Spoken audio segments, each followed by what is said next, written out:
Joe, the fourth quarter, saw you turn to the bench, bring some starters back in there, up, 30-ish. Mm-hmm. What were you thinking in the fourth quarter with the differential and everything like that? Just like I said, when we got to the point, we didn't know we were going to be in that position to start the game. And so when we got to that point, I felt like it was time to, execute and put ourselves in position to advance into the tournament. And so going into a game, you can't think those things. You do have to be prepared for them. And so once you're in that situation, you have to be ready to go to it. And so I thought our process, the last 8 minutes of the fourth quarter, did the best we could at putting us in position to advance. With the conversations like on the bench, were guys telling you scores in other places, where players on the bench kind of talking to each other about it? I don't know. I wasn't standing next to them, but I did ask them if they, we were ready to go for the win, and they all said yes. And so we did what we had to do to execute and try to build on the lead.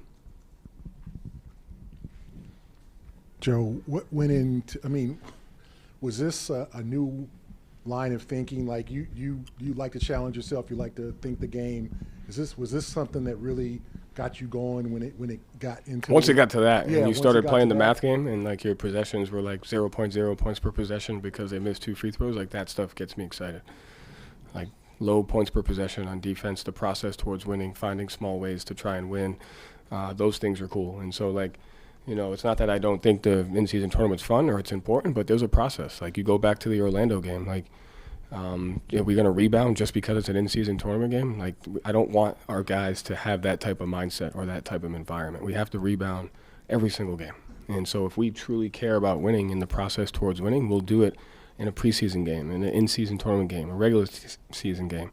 And so, like, that's the mindset that you have to create. So, like, did we just not decide to rebound against Orlando or not play hard in a third quarter because it was an in-season tournament game? No, it's because of habits and a mindset, and we have to keep those things going all the time.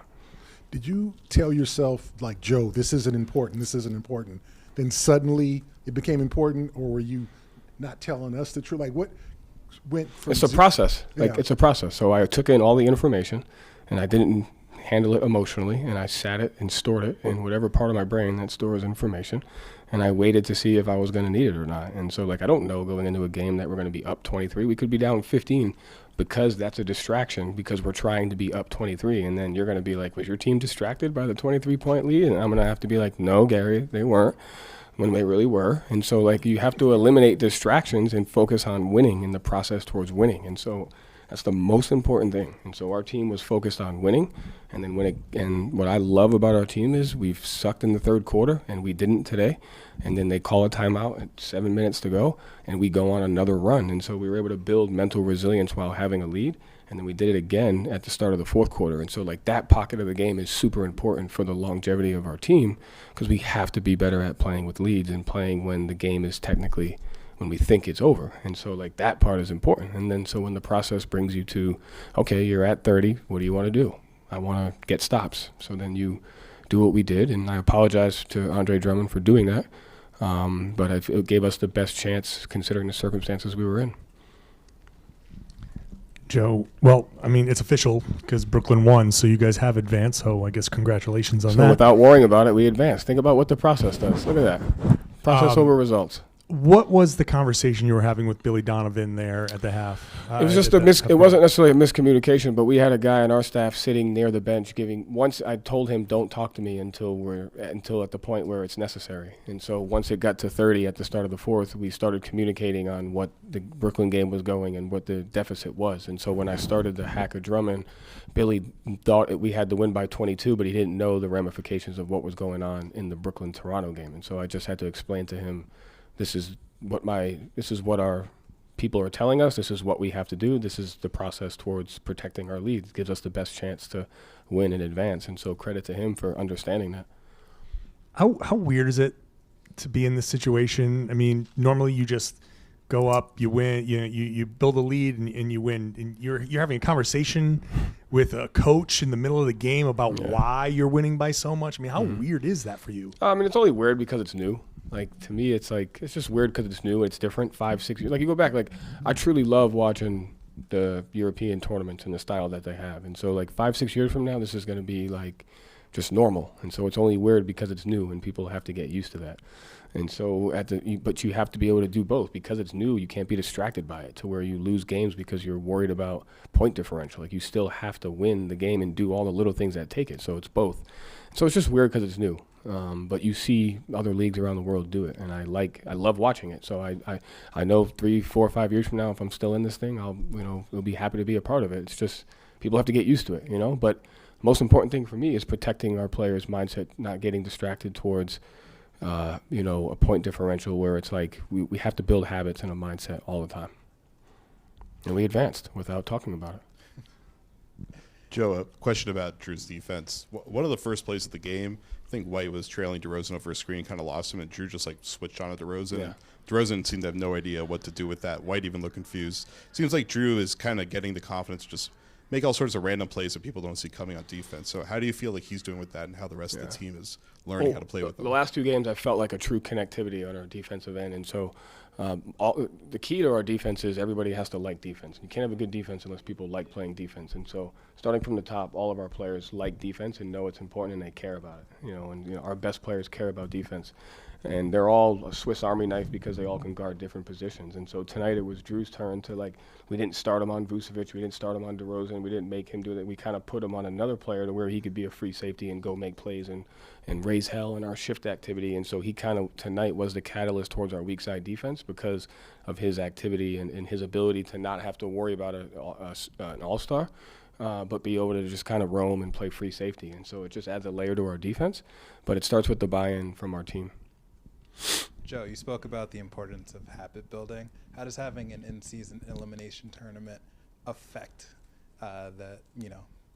Emotional habits. It affects your emotional habits. But it builds opportunity. And so once I knew the point differential, I told the team this is a good opportunity for us to work on playing with the lead and building on it because we want to try to win as much as we can. So let's, for the next 4 minutes, try to go on a run here, whereas if it was a regular game, we would already have taken them out and they wouldn't play. And so it's a small opportunity for us to build some just mental resilience, and it's can we find a pocket of a game to can we just play hard because it's the cool thing to do, even though you're up 30. Obviously, it's still the regular season, but do you think it could be an opportunity to prep for the longer run that you guys hope to have in the postseason? From a media, from a attention standpoint, yes, but nothing can simulate what the playoffs are like. And so it gives you an opportunity to win at something, but quite honestly, I'd rather win at, you live in Boston and it's a Tuesday afternoon, it's raining and no one wants to go to work, but we still have to go practice. I want to win that day just as much as I want to win the in-season tournament. Thank you.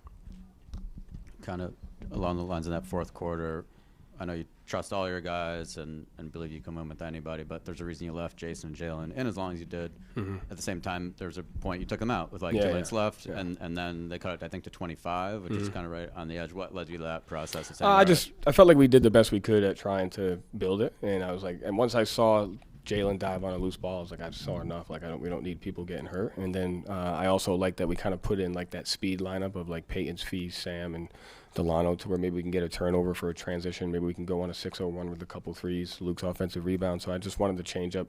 One, I felt like our guys did the best they could, and that was enough. And then I liked the second lineup of can we go on a run here with, just our second unit. You talked about the third quarter, finally having a productive one here. How important was being able to string together stops and force turnovers to making it easier to play up-tempo and maintain the pace that kept you guys in rhythm? I mean, that's the key, right?